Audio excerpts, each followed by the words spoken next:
Good morning, dear aspirants. Welcome back to our daily current affair channel. I hope you all are doing well and must be preparing for the upcoming exams. Now we will start the current affair of 13 February 2026. Our first question is World Radio Day is observed every year on which date? विश्व radio दिवस हर वर्ष किस तिथि को मनाया जाता है?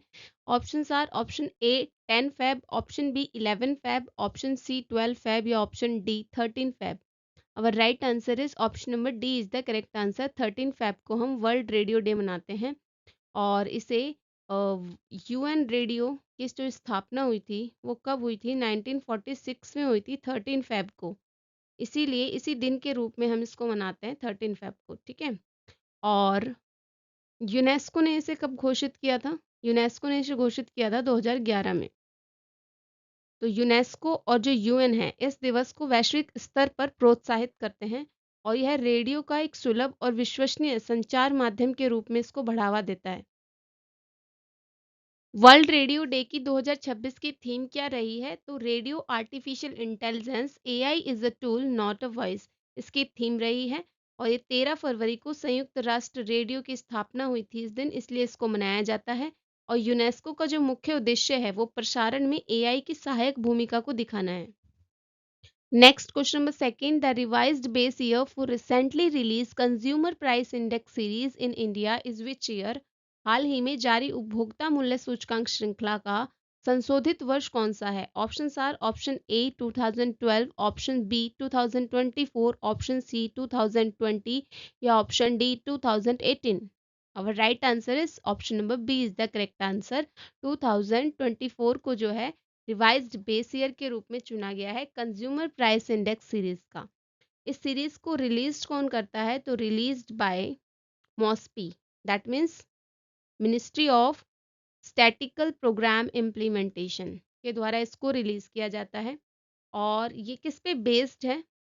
तो based on house hold consumption expenditure सर्वे पर बेस है ये. कंज्यूमर प्राइस इंडेक्स सीरीज का जो बेस ईयर पहले माना जाता था वो माना जाता था 2012. ठीक है, लेकिन अब इसको रिवाइज करके 2024 कर दिया गया है.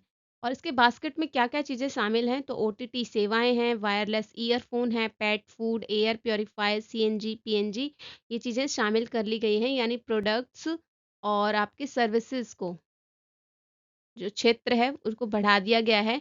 और जो आपका ड्रिंकेबल और फूडेबल आइटम्स है, फूडेबल एंड ड्रिंकेबल जो आपके आइटम्स हैं उसको घटाया गया है, रिड्यूस किया गया है. ठीक है. इसमें 45% से घटकर 36 कर दिया गया है, इसको आप ध्यान रखेंगे. और इसे मोस्पी के द्वारा रिलीज किया जाता है. और जो डोमेस्टिक कंजम्पशन एक्सपेंडिचर सर्वे 2023-24 के आधार पर महंगाई मापने का इन्होंने पैमाना बदल दिया है. ठीक है. और इसका जो मुख्य उद्देश्य है वो मुद्रास्फीति के मापन को अधिक सटीक और प्रासंगिक बनाना है. Next question number third. The Indian Navy has recently assumed command of which multinational training task force under the Combined Maritime Forces for the first time?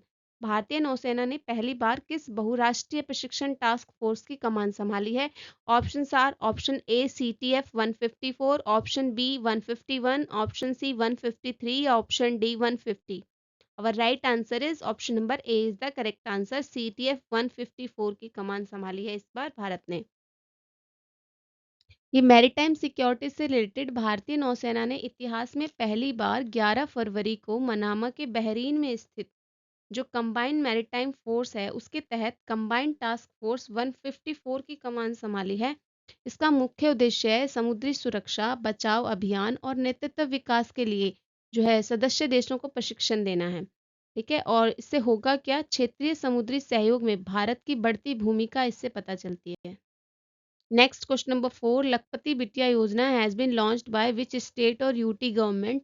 लखपति बिटिया योजना किस राज्य या केंद्र शासित प्रदेश सरकार के द्वारा शुरू की गई है? Options are option A Delhi, option B UP, option C Haryana या option D Rajasthan. Our right answer is option number A is the correct answer. Delhi government के द्वारा जो है लखपति बिटिया योजना स्टार्ट की गई है। कब? 10 फेब को। और किसके द्वारा इसको इंट्रोड्यूस किया गया है? सीएम रेखा गुप्ता जी के द्वारा इसको इंट्रोड्यूस किया गया है इस योजना को।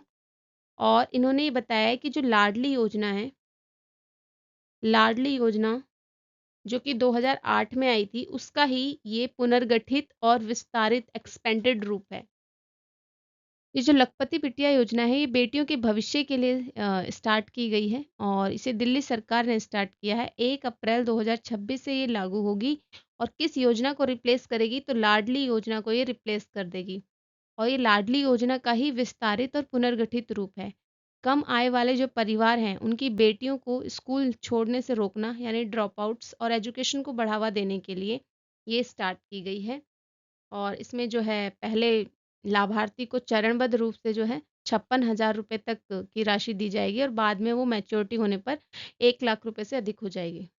Next, question number 5. What is the name of indigenous point of care renal diagnostic platform developed by the early detection of kidney disease and pregnancy related complications?